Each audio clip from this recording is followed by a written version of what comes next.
다윗의 신앙, 이제 이 다윗의 신앙에서 앞으로 몇 주간이 될지 모르겠지만 다윗의 길이라고 하는 책 속에서 이제 다윗의 신앙을 발견하게 되는데, 다윗의 신앙은 철저하게 말씀 중심이었습니다.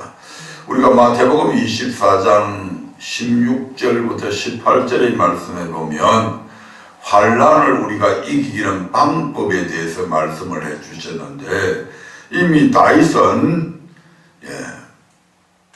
그 말씀이 있기, 예수님께서 오시기 이전, 훨씬 이전에 이미 그 말씀대로 살고 있었던 사람이 바로 다윗이었습니다. 그래서 이 다윗의 신앙을 보면 철저하게 말씀 중심이고 기도 중심이고 성전 중심으로 살았던 사람이 바로 다윗입니다. 그래서 이러한 다윗은 어떤 상황, 어떤 시대의 이 환난 속에 집어넣어 놔도 반드시 그 환난을 이길 수밖에 없는 그런 사람이다 이 말입니다. 오늘 첫 번째로 이제 말씀, 다윗의 신앙 중에서 말씀 중심 첫 번째에 대해서 말씀을 이제 우리가 배울 텐데, 이 다윗의 신앙은 한마디로 바로 여호와의 율법을 즐거워한 신앙입니다. 말씀 중심이라고 하는 얘기는, 말씀 중심이라고 하는 말은 우리의 모든 판단의 기준, 선택의 기준, 행동의 기준, 그 모든 것이 바로 이 말씀이었다 이 말입니다. 이게 말씀 중심의 신앙입니다. 그저 단순히 말씀을 많이 아는 신앙에서 그치는 것이 아니고, 하나님의 말씀이 그렇구나 라고 하는 그런 정도의 인정이 아니고, 그 말씀을 그런데 그러한 신앙들은 삶의 선택의 기준이 되고 판단의 기준이 되고 행동의 기준이 되는 그런 삶을 살아가기 위해서는 뭘 해야 되냐면 여호와의 율법을 즐거워하는 것이 우선 되어야 됩니다. 그리할 때 여호와의 말씀을 즐거이 듣고 즐거이 보고, 그렇게 할 때에, 그리고 그 여호와의 말씀을 주야로 묵상하게 되면 자동적으로 그 여호와의 말씀에 순종하게 되어 있습니다. 그래서 바로 모든 선택, 행동, 판단의 모든 기준을 성경 속에 집중해서 하게 된다는 얘기죠. 이러한 다윗의 신앙은 바로 시편 23편에 잘 나타나 있는데, 거기에 보면 여호와는 나의 목자시니 내가 부족함이 없으리로다. 바로 다윗은 자신의 삶을 통해 체험한 하나님에 대해서 이처럼 이와 같이 고백하였습니다.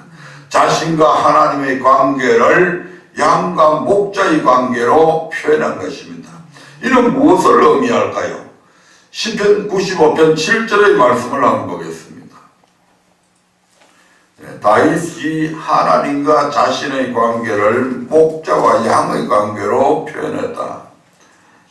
예수님께서도 그렇게 표현하신 적이 있죠.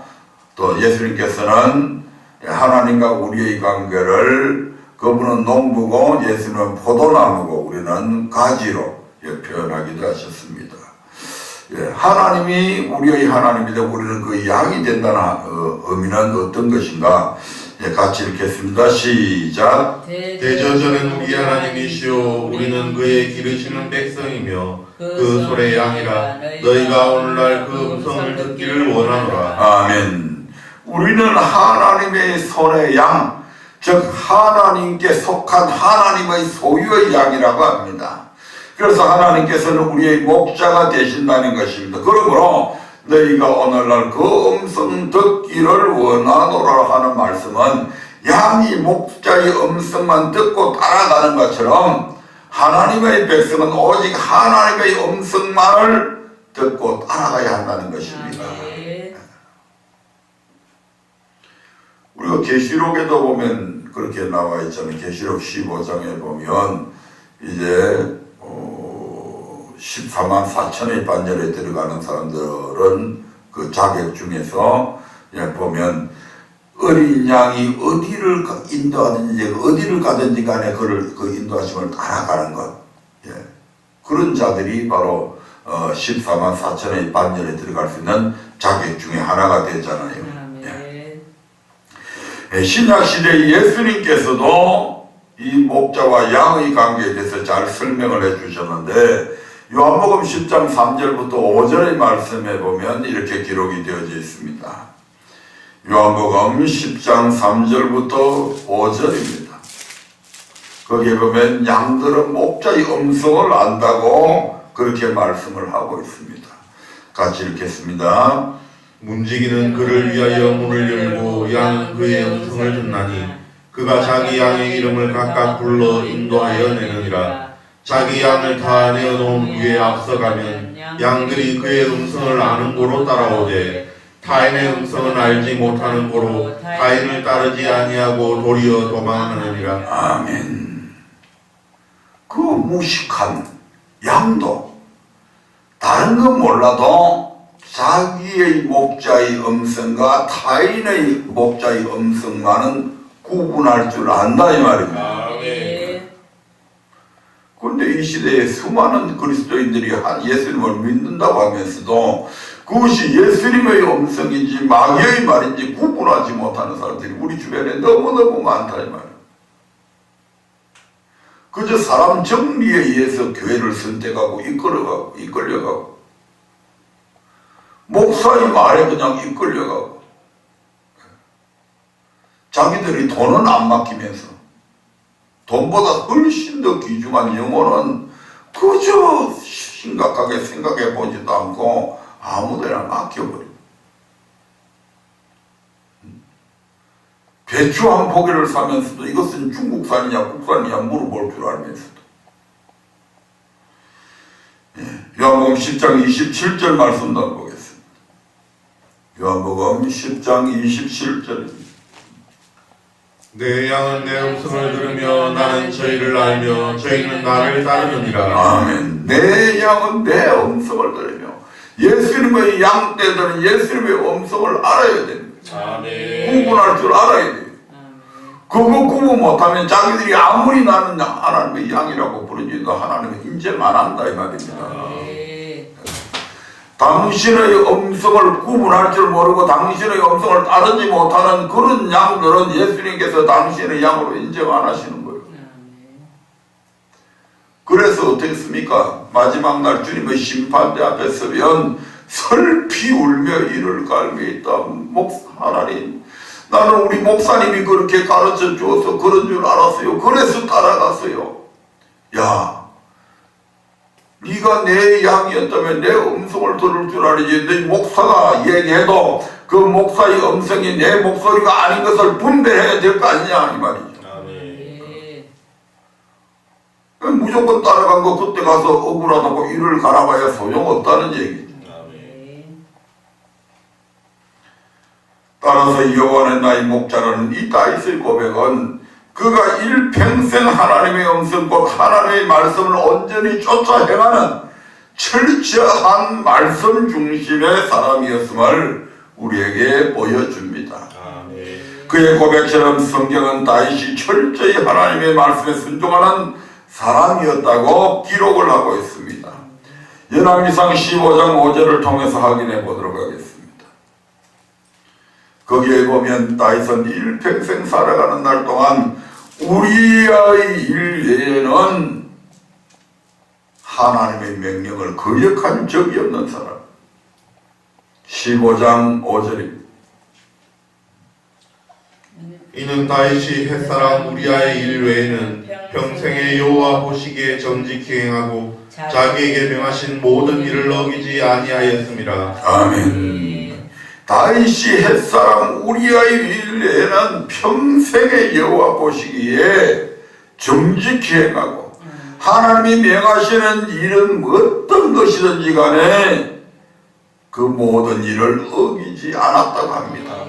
자기에게 어떠한 불리한 상황이 도래한다 할지라도 그 상황 때문에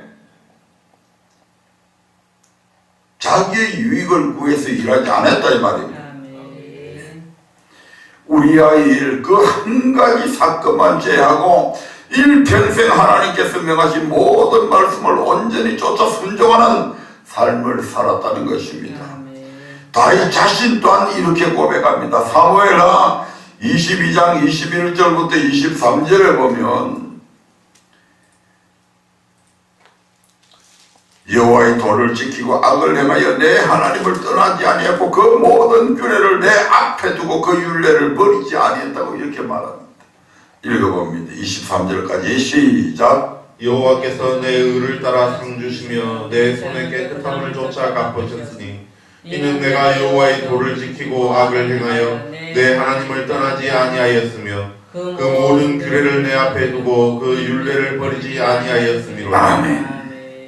하나님께서 자신의 의를 따라 상으로 갚아주셨는데 이는 자신이 하나님의 모든 규례를 자기 앞에 두고 그 율례를 버리지 아니하였기 때문이라고 합니다. 하나님의 음성 곧 하나님의 말씀을 귀 기울여 듣고 순종치 아니함이 없었다는 것입니다. 이런 다윗을 일컬어서 하나님은 이렇게 하나님이 인정하십니다. 사도행전 13장 22절의 말씀을 보겠습니다. 이런 다윗을 일컬어서 하나님께서 이제 이렇게 인정해 주시는 겁니다.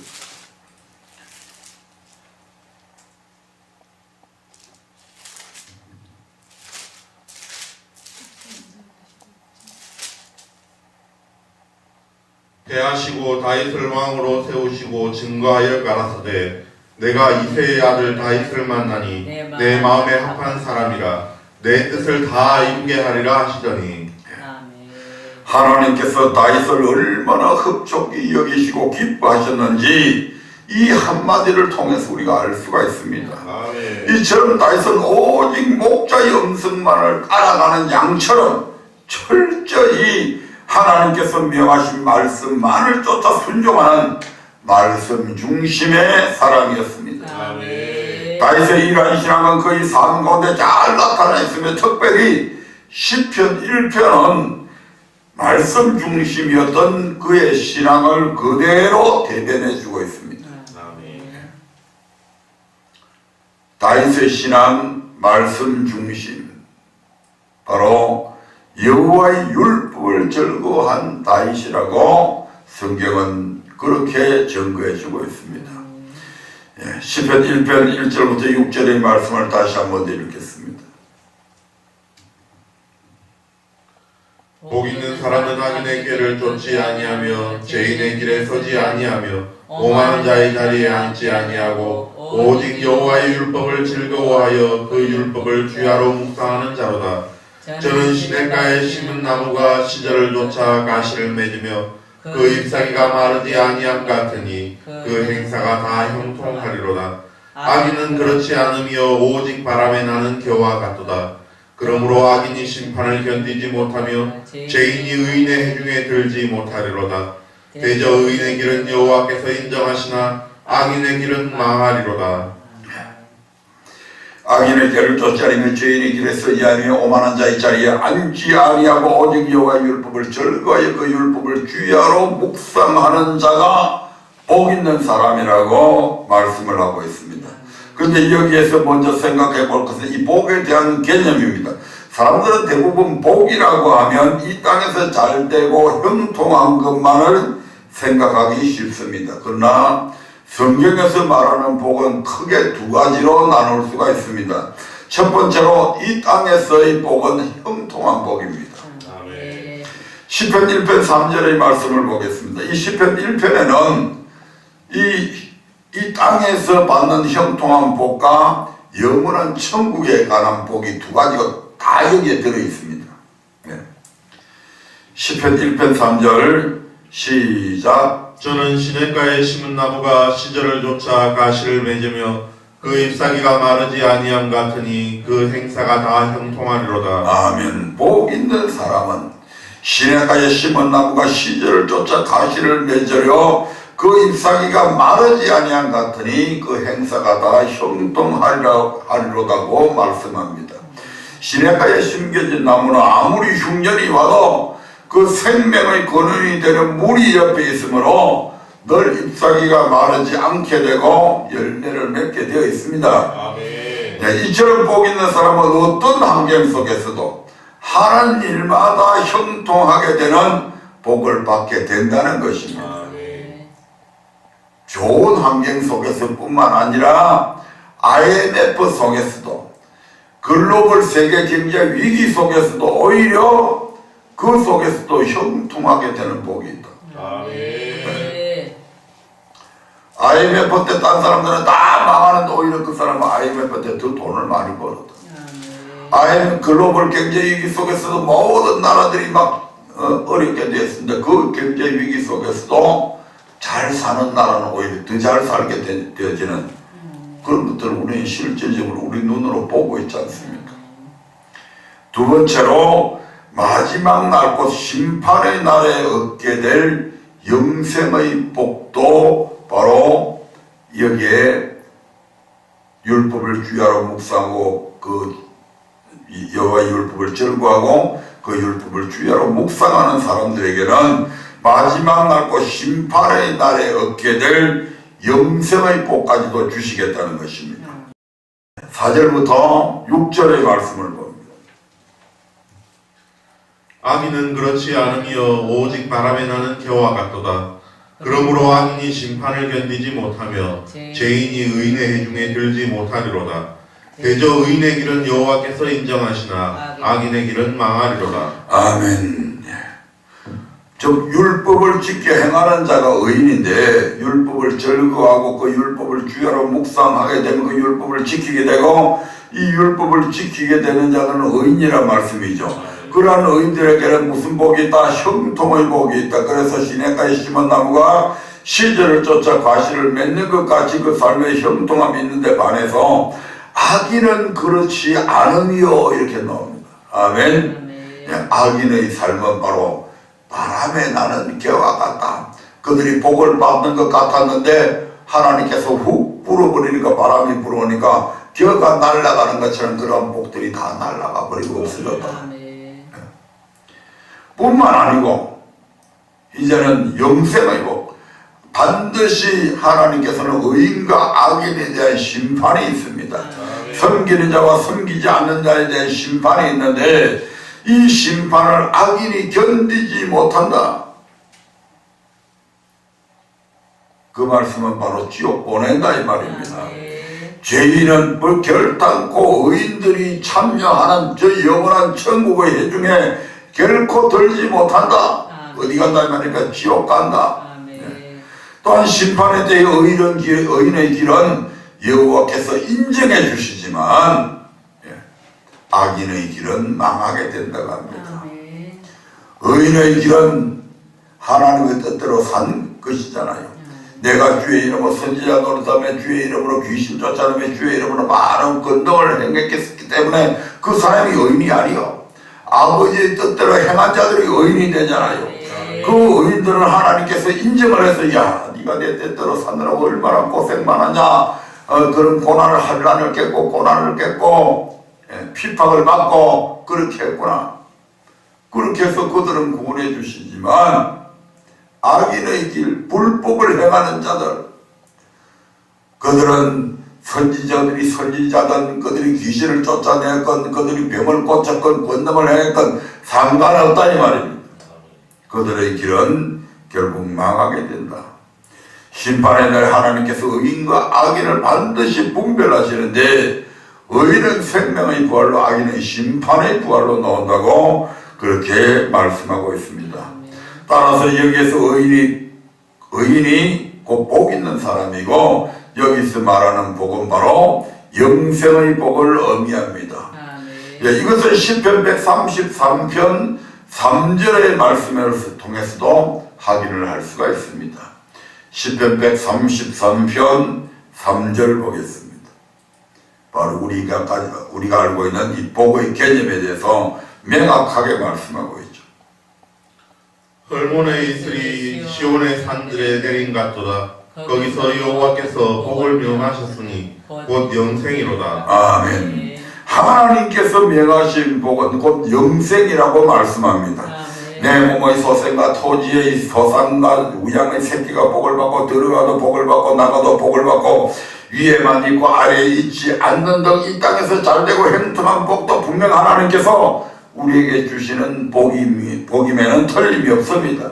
하지만 하나님께서 우리에게 궁극적으로 주시고자 하시는 복은 우리 영혼이 하나님과 영원히 함께하는 영생의 복인 줄 믿으시기 바랍니다. 바로 이 복을 얻기 위해 다윗은 악인의 길을 쫓지 아니하고 죄인의 길에 서지 아니하며 오만한 자의 자리에 앉지 아니하고 오직 여호와의 율법을 즐거워하여 그 율법을 주야로 묵상하는 시편 1편의 신앙으로 살았던 것입니다. 그러면 시편 1편의 신앙은 구체적으로 무엇을 의미할까요? 첫째로 방금 우리가 다 읽었던 말씀처럼 복 있는 사람은 악인의 길을 쫓지 아니한다고 말씀합니다. 성경에서 악은 예레미야 2장 19절에서 여호와를 버림과 여호와를 버렸다는 것은 여호와의 말씀을 버렸다 이 말입니다. 여호와를 경외함이 없는 것이라고 그렇게 말씀을 하고 있습니다. 여호와를 경외하는 것은 하나님께서 명하신 규례와 법도고 율법을 지켜 행하는 것을 말합니다. 결국 악은 여호와의 율법을 지키지 않는 것입니다. 이와 더불어 고린도전서 10장에서는 멸망에 이르는 대표적인 악을 4가지로 기록을 해놓고 있는데 거기에 보면 우상 숭배, 간음주를 시험하는 것, 원망, 이것이 바로 멸망받을 4대 악이라고 기록을 하고 있습니다. 따라서 악인의 길을 쫓지 않는다고 하는 말은 우상 숭배하지 아니하고 간음하지 아니하고 시험하지 아니하고 원망하지 않는 원망과 같은 그런 악을 행하지 않고 하나님께서 명하신 규례와 법도고 율법을 지켜 행하기를 힘쓴다는 것입니다. 네. 둘째, 복 있는 사람은 죄인의 길에 서지 아니한다고 말씀합니다. 성경에서 죄는 불법이라고 정의합니다. 요한일서 3장 4절에서. 그리고 불법을 행하는 자는 가라지 곧 거짓 선지자에게 미혹되어서 하나님의 뜻대로 행하지 않고 하나님께서 명하신 말씀에서 떠나 불순종하는 자라고 말씀합니다. 따라서 죄인의 길에 서지 않는다고 하는 것은 미혹되어 불법을 행하는 자가 되지 않고 하나님의 뜻대로 행하는 자가 되기를 항상 힘쓴다는 의미가 거기에 포함되어 있습니다. 세 번째로 복 있는 사람은 오만한 자의 자리에 앉지 아니한다고 말씀합니다. 오만은 교만과 같은 것 같으며 성경에서 교만은 하나님께 영광 돌리지 않는 모든 행위를 말합니다.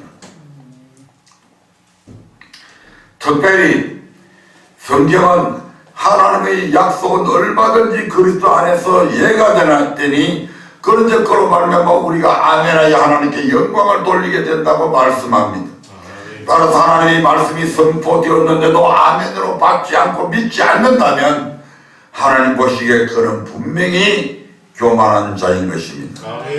그래서 성경은 우리에게 예수님의 마음을 품으라고 명령합니다. 예수님의 마음은 어떤 마음입니까? 빌립보서 2장 5절부터 8절에는 이 예수님의 마음을 이렇게 표현하고 있습니다.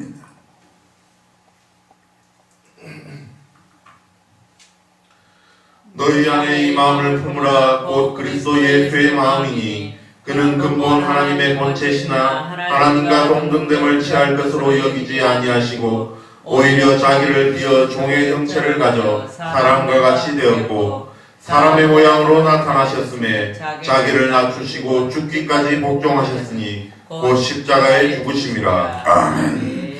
여기서 너희 안에 이 마음을 품으라. 곧 그리스도 예수의 마음이니 그리스도 예수의 마음은 바로 이런 모습이다 하는 것이 나지 그리스도의 모습이 구체적으로 어떤 거다 안 나와 있어요. 이 말씀과 연결되어 있는 말씀이 마태복음 11장 29절에 보면 이렇게 기록이 되어 있습니다.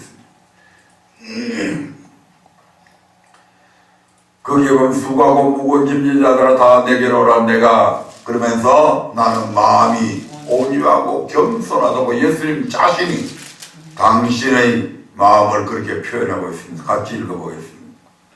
나는 마음이 온유하고 겸손하니 나의 멍에를 메고 내게 배우라. 그러면 너희 마음이 쉼을 얻으리니. 아멘. 주님의 마음은 온유하고 겸손한 마음입니다. 아멘. 지금 빌립보서 2장 5절부터 8절에서는 이 주님의 온유하고 겸손한 마음을 배우라 이 말입니다. 아멘. 이 온유하고 겸손한 마음을 품으라 이 말입니다. 그래서 주님께서는 이 온유하고 겸손한 마음으로 어떤 일을 행하셨는가? 바로 당신을 낮추시는데 어디에까지 낮추셨냐?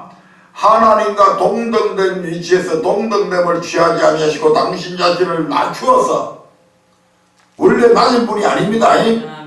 높은 분인데 이 높은 분이 높은 위치에 있지 아니고 당신 자신을 낮추어서 무엇과 같이 되었다? 사람과 같이 되었다. 사람은 하나님의 피조물이잖아요. 당신이 창조주인데 지금 창조주의 자리에 있지 아니하고 당신께서 이 땅에 오실 때 사람의 모양으로 피조물로 오셨다 이 말입니다. 피조물은 조물주께 철저하게 복종해야 되잖아요. 하나님과 동등됨을 취하지 아니하시고 사람의 모양으로 이 땅에 오셨다. 그 정도로 우리 주님은 겸손하셨다 이 말입니다. 뿐만 아니고 우리 주님의 온유하심은 어떻게 나타납니까? 죽기까지 복종하는 것으로 나타납니다. 온유가 뭡니까? 온유의 사전적인 의미는 부드럽고 따뜻하다고 하는 이런 뜻을 가지고 있습니다. 그래서 어떤 게 와도 그대로 순종하게 된다 이 말입니다. 설사 죽으라 한다 할지라도 온유한 마음을 갖고 있는 사람은 그 죽음을 그대로 받아들인다 이 말입니다. 여러분 따뜻한 물, 너무 차가운 물은 얼어버리니까 딱딱해지지만 부드럽고 따뜻한 물, 거기에 아무리 딱딱한 돌을 던든지 쇳덩어리를 던지지 던져보십시오. 그게 티나 어떻게 해요? 그걸 그대로 받아들이잖아요. 그게 쇳덩어리든 돌덩어리든 아무리 딱딱한 걸 가지고 해도 그 온유한 그것은 그걸 다 수용을 합니다. 바로 우리 주님께서 아버지께서 명령하신 모든 것들을 이 땅에서 다 그대로 받아서 순종했잖아요. 더군다나 어디까지? 죽기까지. 죽으라고 하는 니는 죄가 없는데도 불구하고 네가 죄인이 다 뒤집어 쓰고 그 다음에 네가 그것으로 끝난 것이 아니고 그래서 그 죄 때문에 네가 죽으라. 이 명령까지 주님은 그대로 다 받으셨다 이 말입니다. 온유의 극치죠.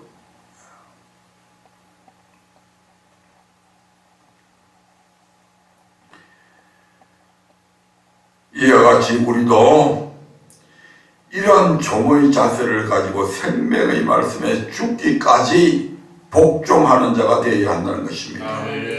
그러므로 오만한 자의 자리에 앉지 아니한다는 것은 하나님의 말씀을 받을 때는 늘 종의 자세를 가져서 아멘으로 받고 그 말씀을 믿어서 죽기까지 복종하기를 힘쓴다는 것입니다. 때로는 싫죠. 때로는 그 말씀에 순종하게 되면 내가 손해를 보죠.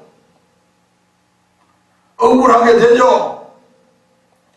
용서할 수 없는데 그 사람을 용서하라고 그러니까 가슴이 터질 것 같죠. 그리 해도 그렇게 해라 이 말입니다.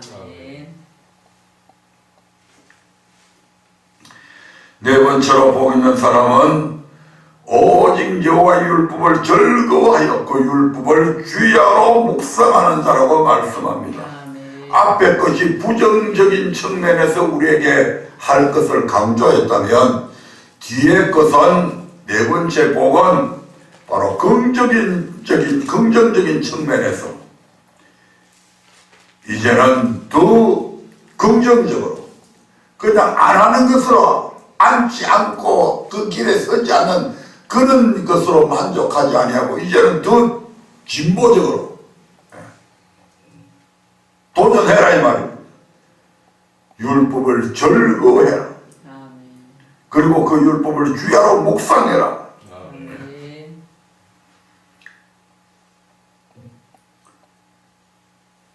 왜 그렇게 말씀하셨을까요? 이는 바로 시편 1편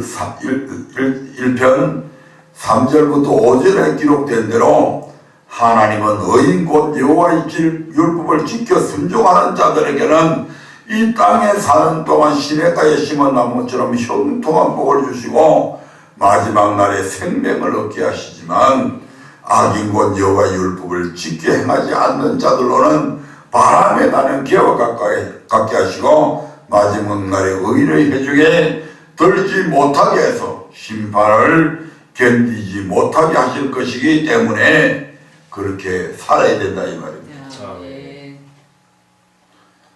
그러므로 우리가 율법을 지켜 행하는 것은 헛사가 아니라 복이요 생명입니다. 많은 사람들이 율법을 얘기하면 마치 하나님께서 우리에게 저주를 주는 것으로 생각을 해요. 율법 지켜야 됩니다 그러면 와 그걸 어떻게 지키냐고. 그럼 지키지도 못하는 율법을 그들에게 줬다 이 말입니까? 하나님께서 이스라엘 백성들에게 지키지 못할 율법을 주신 것이 아니잖아요. 율법을 이스라엘 백성들이 다 듣고 설명을 들었을 때에 이스라엘 백성들이 하는 얘기가 뭡니까? 출애굽기 24장에서 뭐라고 그들이 얘기합니까? 우리가 그대로 다 준행하겠나이다. 그 말은 이 정도면 우리가 다 지킬 수 있네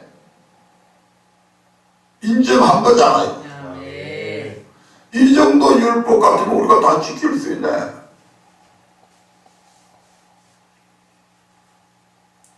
19장에서는 그들이 율법이 아직 선포되기 전에도 준행하겠다고 그랬는데 그동안에 하나님께서 우리를 인도해 오시고 모든 세계가 하나님께 속했고 이렇기 때문에 하나님께서 우리에게 힘 주시면 우리가 지킬 수 있겠구나 이런 생각을 했을지 모르지만 출애굽기 24장에서는 율법의 말씀을 이미 다 들었고 모세가 그걸 또 언약서에다가 기록을 해갖고 지금 얘기해 주잖아요. 다 듣고 나니까 이런 정도면 지킬 수 있겠네. 그런데 많은 사람들이 율법을 못 지킨다고 교육을 받아 놓으니까 율법 얘기만 나오면 막 그것을 못 지키는 것처럼. 아니 율법이 더군다나 구약의 율법은 속의 법을 지키라는 게 아니잖아요. 겉의 법만 지키면 되잖아요. 십계명에 나와 있는 그 법, 또 우리가 일상적으로 살아갈 때 지켜야 되는 그런 법들 다 그런 것들이잖아요. 여러분 대한민국에 살면서 대한민국 뭐 형사소송법이라든지 또 뭐 일상을 살아가면서 우리가 지켜야 될 법들이 있잖아요. 우리 그 법 지키고 살아요? 안 지키고 살아요? 지키고 살죠? 안 지키면 행무소 가는 거죠? 그 법 지키잖아요. 그런 법 지키라 이 말입니다. 안 믿는 사람들도 부모 공양하라고 그러잖아요. 안 믿는 사람들도 가늠하면 안 된다, 거짓말하면 안 된다, 도리지 탐내면 안 된다 다 가르치잖아요. 그거 왜 못 지킨다고 그럽니까? 그러고 제사법, 규례의 법 그거 왜 못 지킵니까? 규례의 법 뭡니까?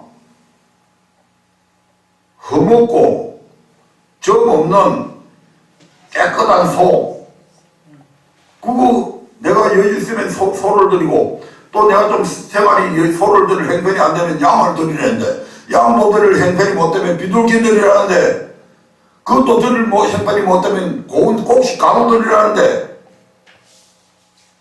갖다만 주면 되잖아요. 정성을 담아서 갖다만 주면 되는 거예요. 거기에 그 나머지 의식들 갖다 주고 나서 그걸 단에 뿌리고 뭐 어떻게 하고 그건 전부 다 제사장들이 하는 거잖아요. 그러면 일반 백성들은 뭡니까? 그냥 그대로 소 갖다 주라면 소 갖다 주고, 내 형편에 맞춰서, 내가 이런 죄를 지었구나. 그럼 이런 죄 지었을 때는, 모르면, 제사장한테 제사장인데 이런 죄 지었는데, 어떤 예물을 갖고 와야 돼요? 그럼 네 형편이 그렇지? 우리 형편이 이래요. 그럼 너 양 갖고 와. 그래서 흠 없는 거, 튼튼한 거, 그럼 깨끗하게 씻어서 갖고 가면 되잖아요. 그걸 왜 못 지키냐 이 말입니다. 못 지킨다고 하는 사람들은 율법을 아예 모르거나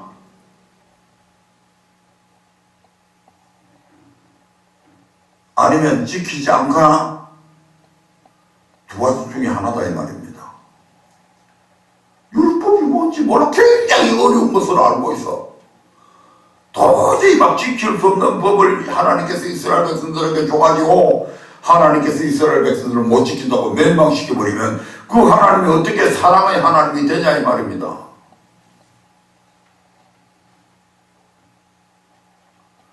그들은 하나님을 사랑의 하나님이라고 얘기하잖아요. 어떤 잘못을 저질러도 다 예수 피로 구원해 준다는 그런 사랑의 하나님이 왜 구약시대에는 그러면 그렇게 했냐 이 말입니다. 율법 줘가지고 멸망을 시켰다.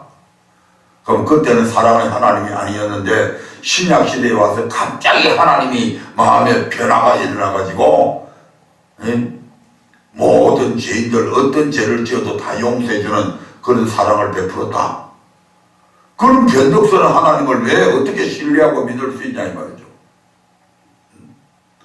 하나님의 사랑은 어제나 오늘나 영원토록 변치 않습니다. 아멘. 그분은 이스라엘 백성들을 더 사랑했으면 사랑했지 이방인이 우리를 더 사랑하는 분이 아니었다 이 말입니다. 아멘. 그러니까 히브리서 로마서 11장에서 뭐라고 얘기합니까 사도 바울이 이스라엘 백성은 참 감람나무고 이방인이 너희는 돌 감람나무다. 이스라엘 백성이 오리지널이고 너희들은 가리지널이다. 어떤 게 더 귀중해요?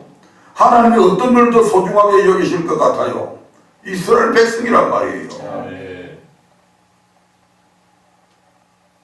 이런 것도 모르는 것들이 이 율법을 지켜 행하는 것은 헛사가 아니고 우리에게 이스라엘 백성들이 그 복을 주기 위해서 주신 것이고 그들에게 영원한 생명을 주시기 위해서 율법을 주셨다 이 말입니다. 그런데 그런 율법들을 다 오해하게 만들고 구약시대에 하나님은 아브라함의 후손 곧 이스라엘 백성을 택하시고 애굽에서 종살이하던 그들을 구원하시기 위해서 모세를 보내셨습니다. 그리고 하나님이 크신 능력으로 모세를 쫓아 애굽에서 놓은 이스라엘 자손은 시내산에서 오직 여호와 하나님만을 섬기겠다며 하나님과 언약을 맺었는데 성경은 그 언약을 가리켜서 율법과 규례와 법도라고 하기도 하고 십계명이라고도 하기도 하고 계명이라고 이렇게 일컫는다 이 말입니다. 또 그 언약에 대해서 하나님은 다음과 같이 약속을 하시잖아요. 레위기 26장 3절부터 7절의 말씀을 봅니다. 레위기 26장 3절부터 7절입니다. 너희가 나의 규례와 계명을 준행하면 내가 너희 비를 그 시위에 두리니 땅은 그 산물을 내고 밭에 수목은 열매를 맺을지라. 너희의 타작은 포도 딸 때까지 미치며 너희의 포도 따는 것은 파종할 때까지 미치리니 너희가 음식을 배불리 먹고 너희 땅에 안전히 거하리라. 내가 그 땅에 평화를 줄 것인즉 너희가 누구나 너희를 두렵게 할 자가 없을 것이며 내가 사나운 짐승을 그 땅에서 제할 것이요 칼이 너희 땅에 두루 행하지 아니할 것이며 너희가 대적을 쫓으리니 그들이 너희 앞에서 칼에 엎드러질 것이라. 아멘. 13절까지 이어지는 이 말씀은 여호와 율법과 규례와 계명을 준행하면 너희가 어디를 가든지 무엇을 하든지 그 당시에는 뭐 직업이 다양하지 않았지만 네가 건설업을 하든지 토목을 하든지 무슨 직업을 가지든지 물론 나쁜 직업은 아니지만 무엇을 하든지 무슨 사업을 하든지 그 사업의 종류가 어떤 것이든지 식당을 하든지 아무것도 상관없다 이 말입니다. 뭐가 되나 형통하게 될 것이고 대적까지 싸우면서는 반드시 승리하게 될 것이라는 이러한 축복 약속입니다. 그런데 레위기 26장 14절부터 16절 이하에 보면 전혀 반대죠. 레위기 26장 14절부터 16절의 말씀을 봅니다. 그러나 너희가 내게 청종치 아니하여 이 모든 명령을 준행치 아니하며 나의 규례를 멸시하며 마음에 나의 법도를 싫어하여 나의 모든 계명을 준행치 아니하며 나의 언약을 배반할진대 내가 이같이 너희에게 행하리니 곧 내가 너희에게 놀라운 재앙을 내려 배병과 열병으로 눈이 어둡고 생명이 쇠약하게 할 것이요 너희의 파종은 헛되리니 너희의 대적이 그것을 먹을 것임이며. 아멘. 이 말씀은 39절까지 이어지는데 이 말씀은 하나님의 규례를 멸시하여 마음에 하나님의 법도를 싫어하고 그 모든 계명을 준행치 아니하면 하나님께서 놀라운 재앙을 내리심으로 인해 질병과 저주와 고통이 계속될 것이라고 하는 저주의 약속입니다. 이스라엘 백성은 이 말씀을 듣고 40년 동안 광야의 길을 걷게 되는데 40년 후에 그들은 어떻게 됩니까? 히브리서 3장 15절부터 18절에서는 이렇게 40년 말씀을 듣고 40년 후에 그들이 어떻게 되었는지 이렇게 기록을 하고 있습니다.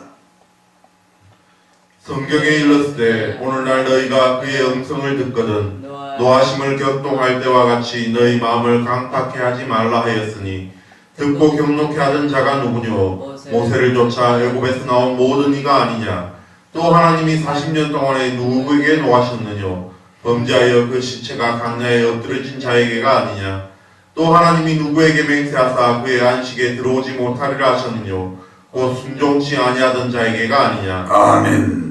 모세를 쫓아서 애굽에서 나온 이들 가운데 어떤 이들에게 하나님께서 노하시며 맹세하사 그 안식에 들어오지 못하게 하셨느냐고 그렇게 묻습니다. 이는 모세를 쫓아 애굽에서 나온 사람들 모두가 광야 교회에서 축복의 복을 약속을 받아 누린 것이 아니라 그들 가운데 어떤 이들은 하나님의 진노하심을 받았으며 심지어 약속의 땅 가나안에 들어가지 못하고 광야에서 멸망을 받았음을 의미합니다. 그러면 그들은 어떤 사람들이었다고 합니까? 범죄하여 그 시체가 광야에서 엎드려진 자에게가 아니냐. 17절에서는 그렇게 말씀하고 있고 18절에서는 순종치 아니하던 자에게가 아니냐. 다시 말씀드리면 하나님의 음성을 듣고도 그 마음을 깜빡하게 하여 순종하지 않고 범죄한 자들을 하나님께서 광야에서 엎드러지게 하시고 맹세하사 그의 안식에 들어오지 못하게 하셨다고 합니다. 이들에 대해 19절에서는 다시 이렇게 평가를 합니다. 19절 이로 보건대 저희가 믿지 아니함으로 능히 들어가지 못한 것이라. 이처럼 성경은 하나님의 음성을 듣고도 범죄하며 순종하지 않는 자를 가리켜서 그들은 믿지 않는 자다 이렇게 규정합니다. 아멘. 그러므로 하나님께서 맹세하사 그들로 안식에 들어오지 못하게 하셨다는 것입니다. 믿지 않는 자는 하나님 나라에 못 들어가잖아요. 그 당연히 못 들어가는 거예요. 이들은 하나님이 믿지 않는 자라고 하는 그 규정이 어디에 어떻게 돼갔느냐. 예수 피만 믿는다고 믿는 게 아니잖아요. 신앙 고백만 한다고 해서 하나님께서 그 믿는 자라고 인정해 주는 게 아니다 이 말입니다.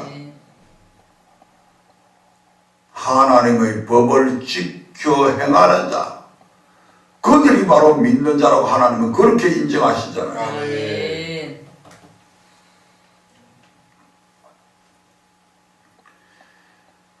40년 동안 이 모든 일을 목도한 모세는 모압 평지에서 남은 출애굽 1세대와 출애굽 2세대에게 애타는 심정으로 하나님의 율법을 다시 설명하게 됩니다. 그래서 신명기라고 하는 말씀은, 신명기라고 하는 것은 명령을 반복한 것을 기록했다 이런 뜻을 갖고 있거든요. 명령이 뭡니까? 하나님의 율법이잖아요. 계명이잖아요. 그 율법 설명하기를 시작하니라 이렇게 나오잖아요. 그 율법을 반복해서 다시 재반복해서 기록한 것이 신명기다. 그래서 그 출애굽 2세대들에게 애타는 심정으로 율법을 다시 설명하게 되는데 그때도 레위기 26장과 동일하게 말씀을 하셨습니다. 신명기 28장 1절부터 6절의 말씀을 봅니다. 신명기 28장 1절부터 6절입니다. 내가 내 하나님 여호와의 말씀을 삼가 듣고 내가 오늘날 내게 명하는 그 모든 명령을 지켜 행하면 내 하나님 여호와께서 너를 세계 모든 민족 위에 뛰어나게 하실 것이라. 내가 내 하나님 여호와의 말씀을 순종하면 이 모든 복이 내게 임하며 내게 미치리니 성읍에서도 복을 받고 들에서도 복을 받을 것이며 내 몸의 소생과 내 토지의 소산과 내 짐승의 새끼와 우양의 새끼가 복을 받을 것이며 내 강주리와 떡반죽 그릇이 복을 받을 것이며 내가 들어와도 복을 받고 나가도 복을 받을 것이니라. 14절까지 이어지는 이 말씀은 레위기 26장 1절부터 13절과 같이 여호와의 말씀을 삼가 듣고 그 모든 명령을 지켜 행하면 세계 모든 민족에 뛰어나게 될 것이며 들어가도 복을 받고 나가도 복을 받을 것이라는 순종하는 자에게 허락된 축복의 약속입니다. 이 약속은 마지막 날에 생명으로 이어질 것입니다. 그리고 15절 이후의 말씀은 이와 정반대입니다. 15절부터 19절의 말씀을 봅니다. 내가 만일 내 하나님 여호와의 말씀을 순종하지 아니하여 내가 오늘날 내게 명하는 그 모든 명령과 규례를 지켜 행하지 아니하면 이 모든 저주가 내게 임하고 내게 미칠 것이니 내가 성읍에서도 저주를 받으며 들에서도 저주를 받을 것이요 또 내 강주리와 떡반죽 그릇이 저주를 받을 것이요 내 몸의 소생과 내 토지의 소산과 내 우양의 새끼가 저주를 받을 것이며 내가 들어와도 저주를 받고 나가도 저주를 받으리라. 아멘. 이 말씀은 지금 68절까지 계속해서 이어져 내려갑니다. 그리고 레위기 26장 14절부터 39절과 같이 하나님의 말씀을 순종하지 아니하여 그 모든 명령과 규례를 지키지 아니하면 이 모든 저주가 임할 것이니 정반대로 들어가도 저주를 받고 나가도 저주를 받게 된다는 불순종하는 자에 대한 저주의 약속입니다.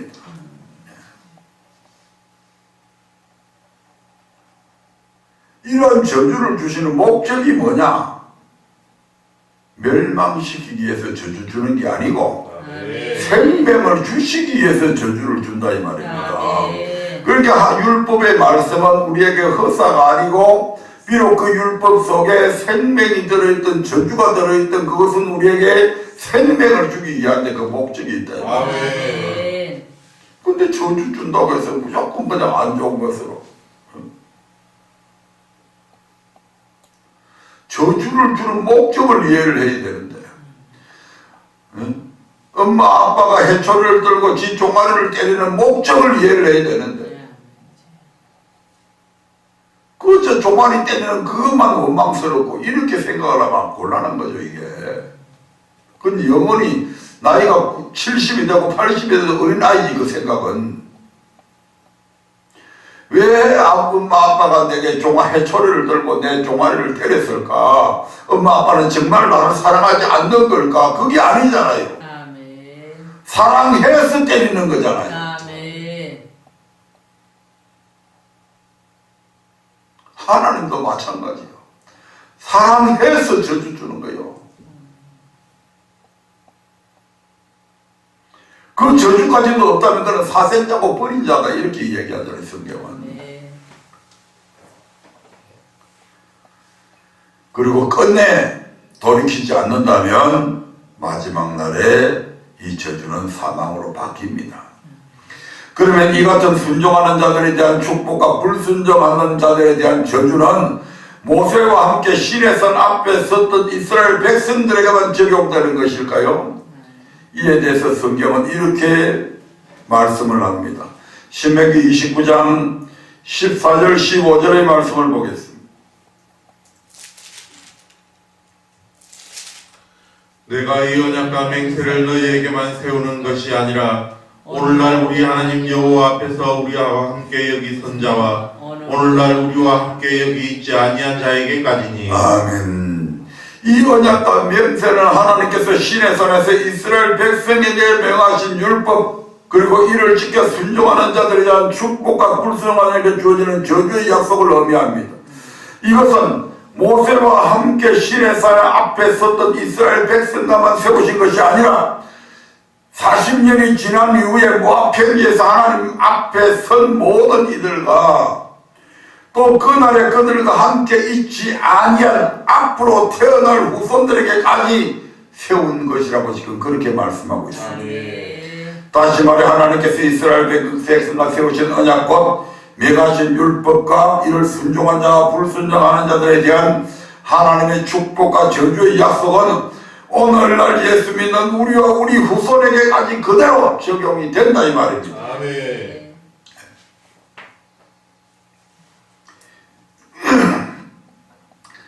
그러므로 모세의 마지막 고별사는 오늘날 예수 믿는 우리에게도 그대로 이해가 됩니다. 다시 신명기 32장 45절부터 47절의 말씀을 보겠습니다. 이 말씀이 그 당시에 이스라엘 백성에게만 해당되는 것이 아니라 오늘 예수 믿는 우리에게도 그대로 적용이 된다 이 말입니다. 하나님께서 오늘 예수 믿는 우리에게 율법 복음을 주신 목적이 우리에게 헛사가 아니라 생명이라고 하는 이 말씀은 오늘 우리에게도 그대로 적용이 됩니다. 같이 읽습니다. 모세가 이 모든 말씀을 온 이스라엘에게 말하기를 마치고 그들에게 이르되 내가 오늘날 너희에게 증거한 모든 말을 너희 마음에 두고 너희 자녀에게 명하여 이 율법의 모든 말씀을 지켜 행하게 하라. 이는 너희에게 헛사가 아니라 너희의 생명이니 이 일로 인하여 너희가 요단을 건너 얻을 땅에서 너희의 날이 장구하리라. 아멘. 지켜 행하면 장구하게 되는 거죠. 내가 오늘날 너희에게 증거한 모든 말은 시내산에서 명하신 율법의 모든 말씀을 의미합니다. 이를 마음에 두며 자녀에게 명하여 지켜 행하라고 그렇게 가르치라 합니다. 그 이유가 무엇입니까? 이는 너희에게 헛사가 아니라 뭐다? 너희의 생명이다. 오늘 예수 믿는 너희에게 이 율법을 지키고 복음을 지키라고 하는 말씀은 너희에게 헛사가 아니라 너희를 괴롭히기 위한 것이 아니라 바로 이것이 너희에게 생명이 되기 때문이고 너희에게 복이 되기 때문에 그렇게 하라고 하는 것이다. 아멘. 하나님께서 명하신 율법의 모든 말씀을 지켜 행하는 것은 결코 우리에게 헛사가 아니라 이 땅에서는 우리의 복이요 맹세한 저 땅에서는 우리의 영원한 생명이 됩니다. 그래서 이 율법을 가리켜 생명의 도라고 말씀하고 있습니다. 사도행전 7장 38절을 읽고 오늘은 마치도록 하겠습니다. 사도행전 7장 38절입니다.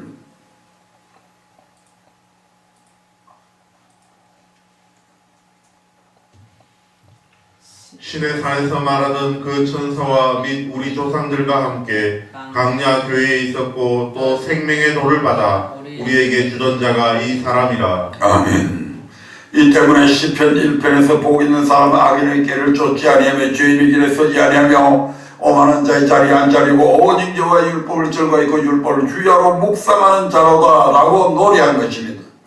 그리고 다윗 역시 열조 이스라엘의 역사를 통하여 이를 누구보다도 잘 알고 있었기에 자신의 생각과 뜻을 쫓지 않고 하나님의 뜻을 쫓아 섬기기에 오직 여호와의 율법을 즐거워하여 그 율법을 주야로 묵상하는 시편 1편의 신앙으로 살았던 것입니다. 한마디로 다윗은 철저한 말씀 중심의 사람이었으며 이런 그의 신앙은 그의 삶 가운데 잘 나타나 있습니다. 그래서 다음 시간에는 다윗의 삶에서 바로 정말 시편 1편의 이와 같은 말씀 중심의 삶이 철저하게 어떻게 나타나고 있는지 그 부분에 대해서 집중적으로 말씀을 이어가도록 하겠습니다. 다 같이 기도합니다.